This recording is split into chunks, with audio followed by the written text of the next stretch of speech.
Hey, hey, all right. We're back. Jack of all trades. We got another great show in store for you guys today. I'm here with Jack Newman at Jack Viking over on Twitter if you want to get a hold of him there and do some banter back and forth with him. We're going to continue the NFL. We did publish the NFC North, so be sure to take a look at that. A lot of insight on there. But today's episode, we're going to do a little rundown with some of the other NFL matchups, mostly focusing on Jack, your model and comparing it to maybe some discrepancies that you see with the Las Vegas lines for the game. Is that what we're looking at?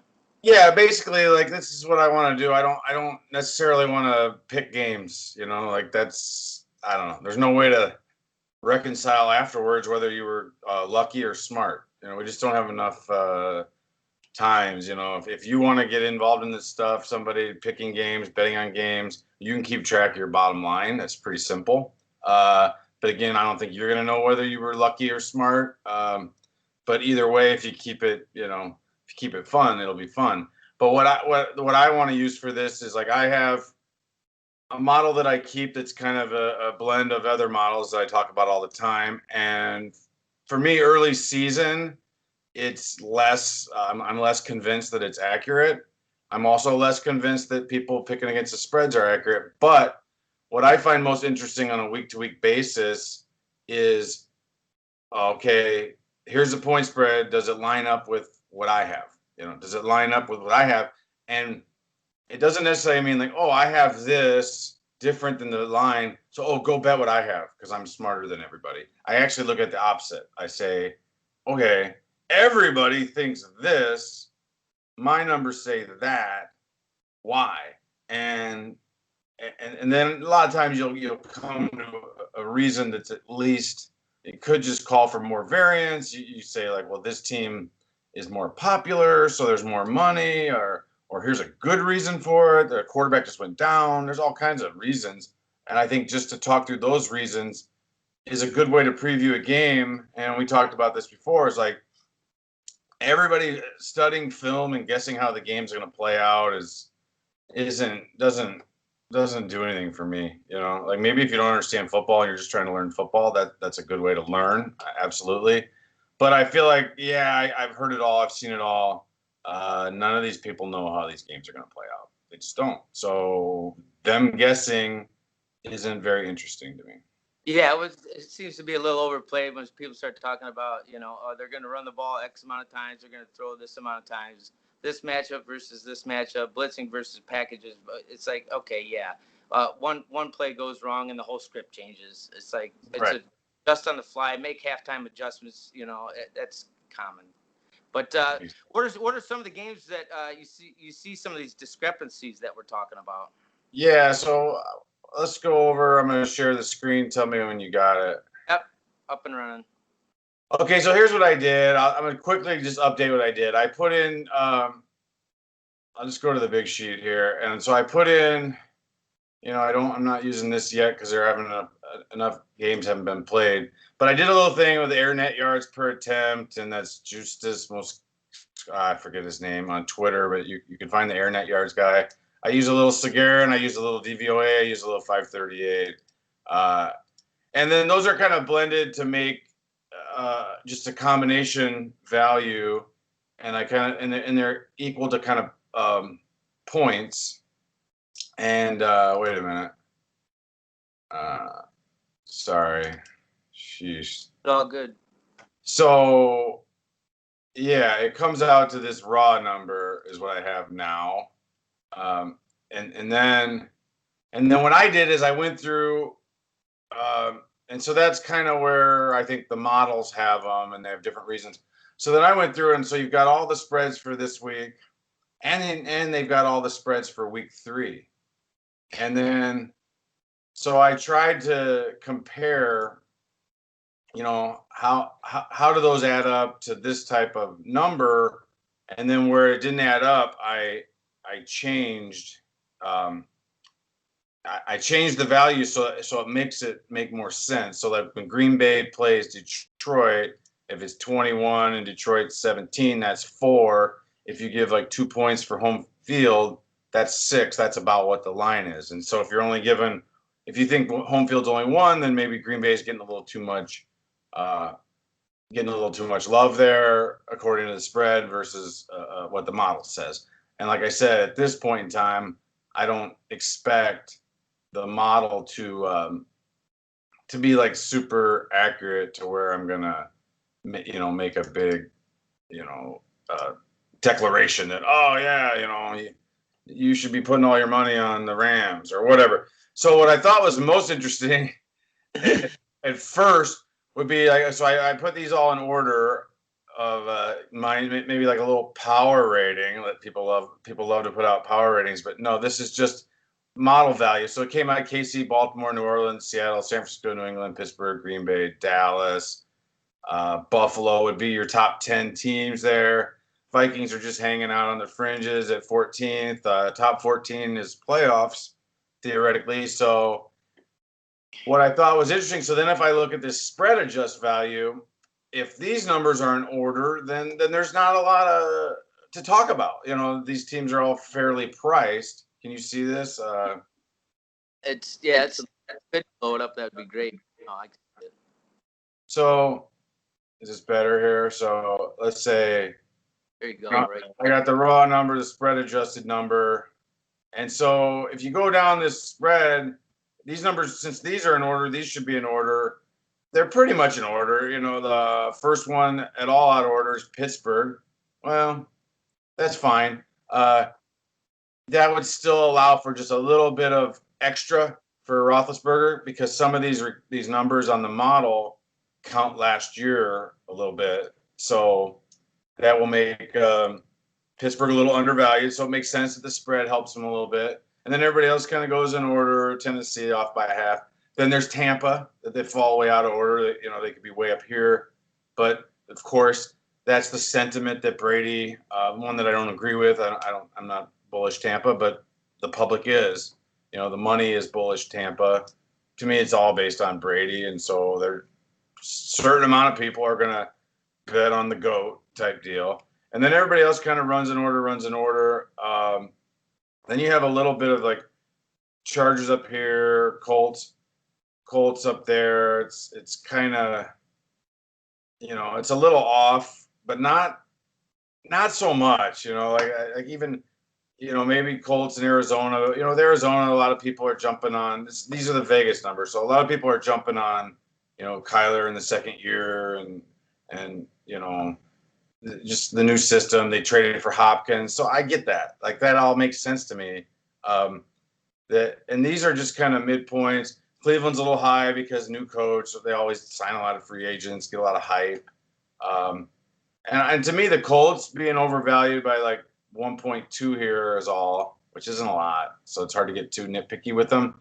But I just think they acted like Jacoby Brissett was so bad and that Rivers is going to be such an upgrade. And I just don't see it. I don't think the Colts were very good last year. We talked about this yesterday on the previewing the Vikings versus the Colts. Like, to me, the Colts are one of the more overrated teams. And one thing I'll say is Detroit down here, it looks like it's in line, okay?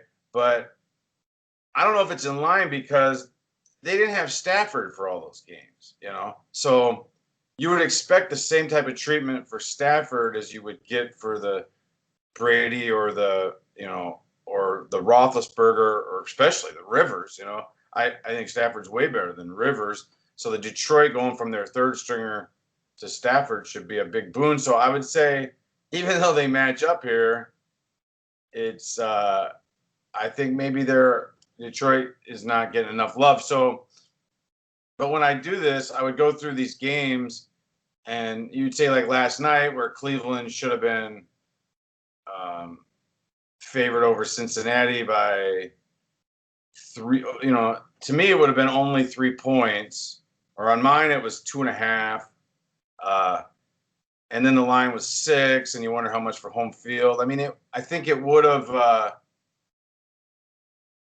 led me to at least think that I liked Cincinnati better, And I know it was a backdoor cover, and it didn't really play out that well, but it wouldn't have been overwhelming because you could say it's 2.5. Cleveland's at home. How much is home field advantage worth? Even if it's worth 2, it's 4.5. The line's 6. It's early. Who cares?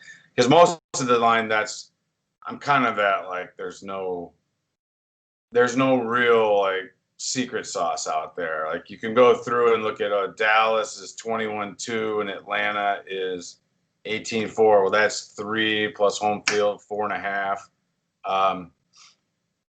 I hate to be the bearer of bad news to people who are looking for secret sauce out there, and you're gonna hate the team that I think defies the most is the Vikings are.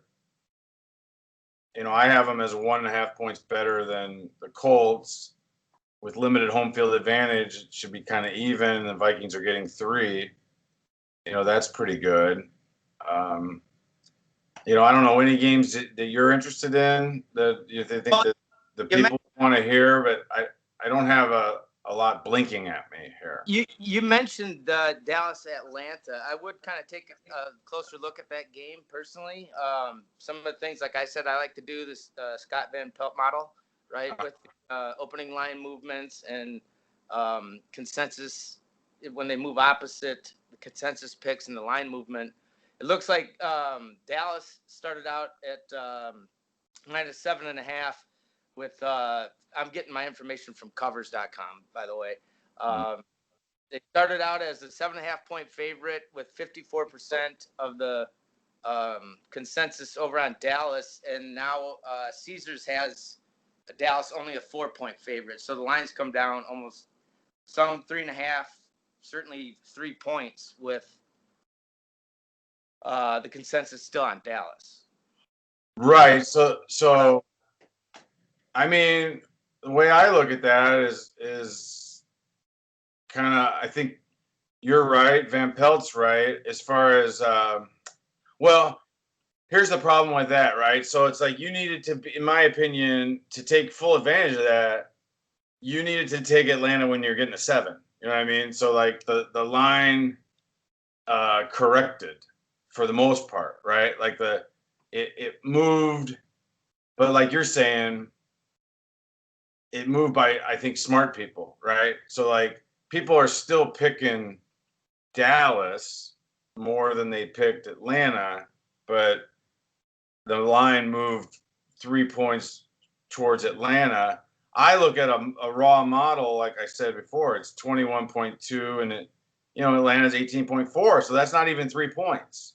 So Dallas hasn't really been that great a home field advantage even when they had fans. And so if you give them a point or two for home field, now I think the line's closer to accurate, I guess is what I would say. Like now the line is closer to accurate. I think it's probably a little bit of overreaction to how Dallas looked. I think the smarter money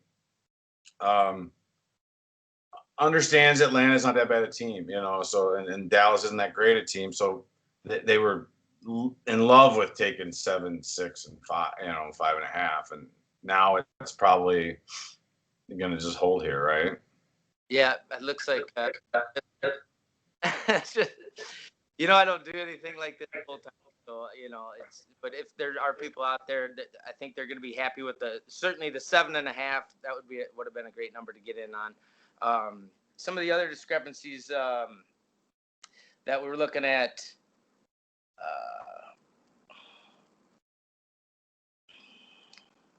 What was the game?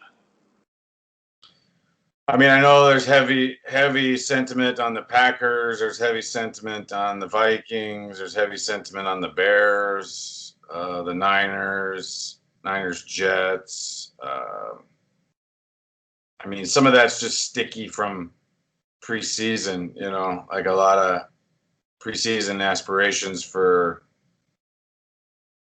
the Niners, so they're 7-point favorites on the road against the Jets, and the model has them as, it's pretty fair. I mean, the model has them like 5.5, 6. So I don't see why everyone's jumping on it though. You know what I mean? Like it seems more fair than that. So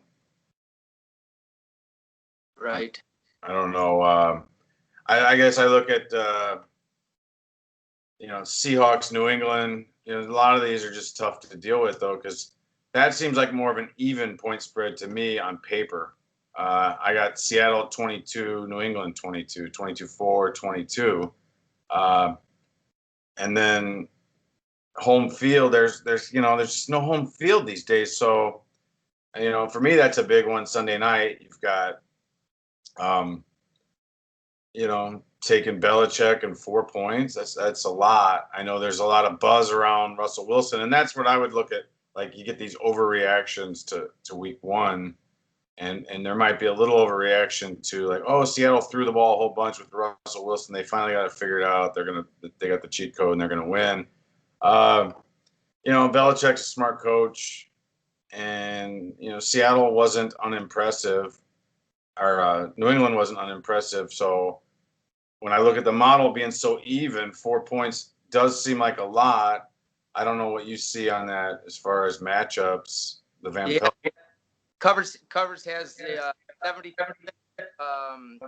consensus for Seattle on that, and the line did move accordingly. But like you say, I don't know, four seems about right there. I'd lean towards taking the Patriots and the points on that one. Yeah, I mean, I think if you're going by the if you trust, I trust the model more because I'm not sure Cam Newton with New England isn't better than Tom Brady was last year. I didn't think Tom Brady was very good. That's why I don't believe in Tampa at all, because I just don't think that's going to help them. Yeah, they got some good players that they had last year, but I don't know. I mean, Tom Brady's, the way he played in 2007, 8, 9, 10, 11 means nothing to me right now. And I don't think he's looked very good the last couple of years. I just watching him. And then if you look at his numbers, they're not great either. And this was in an area he was familiar with Belichick, with McDaniels.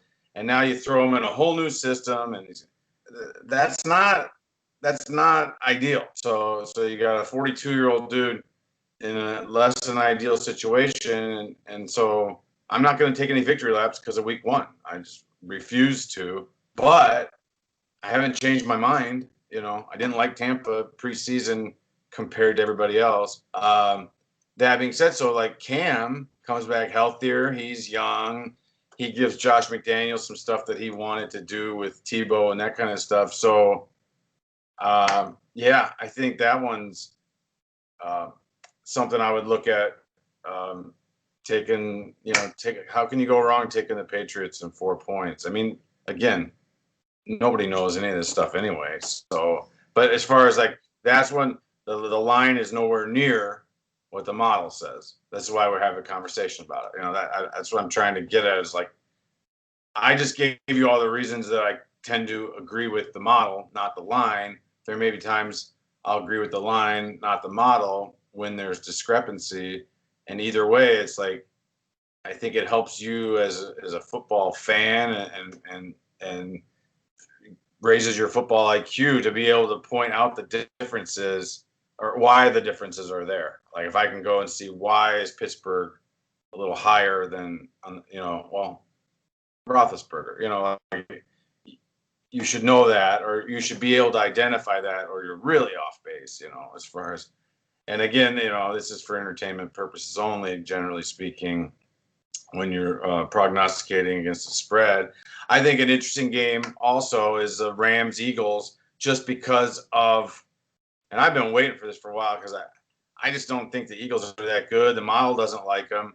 And so what's not interesting to me is the model has the Rams as being 1.5 better than the Eagles. So if you don't put too much into home field, the line's dead on, right? Well, what's more interesting about that is very few lines moved from last week to this. If you followed preseason, what the lines were, the first I looked at for like my team, like where are the Vikings, where are my teams? They were like -3, +3, -3, +3, stuff like that.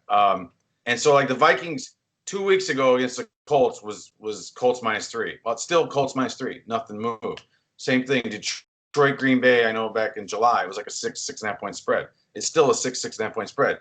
So even though Green Bay looked just supercharged great, didn't budge the line. Well, Philly was a I think Philly was like a 3-point favorite, and I don't have the exact spread, but actually you can kind of go back to I think Covers does this actually, right? Yeah, I'm on covers here. The Eagles opened up -1.5 with 65% of the consensus Rams, and the line is now down to Philadelphia -1. Right. So I have in Covers it was Philly by 3.5 on Bet 365. If you go back to May, it was Philly by 4.5. And so I like to go further back because that's kind of where there's some money back there. So in order to get Philly by 4.5 to the Rams by 1, a 5.5 point move, it's a giant move. And what I'll point out is that nobody's hurt. I mean, no quarterback. I don't care about any other players but quarterback, quite frankly. Like even Aaron Donald's only going to move the line by 1. So it was Goff Wentz May. It was Goff Wentz 2 weeks ago, and it's Goff Wentz on Sunday, and that line still moved by 5.5 points, 4.5 points this week. That's really unusual, is what I'll say about that. Like as far as what does that tell you about? To me, it's like it doesn't really tell me anything. Like I don't have any advice, like who to bet on. For me, it's dead on. That's kind of my point. Is like other people pay attention to these models. Is what kind of what I'm getting at, So that's why I think it's interesting to see how it matches up. But what again, like we talked about with the what was the line? Oh, the Cowboys Falcons. It's like the smart people are the ones that start that migration. So I don't know when they did it, right? Like, was it in the fourth quarter of the Eagles just looking abysmal when Carson Wentz is throwing up? I'm not a believer in Carson Wentz throwing up a 9 quarterback QBR or 12. Like just like blowing a lead to a team in Washington that everybody thought was like borderline tank team.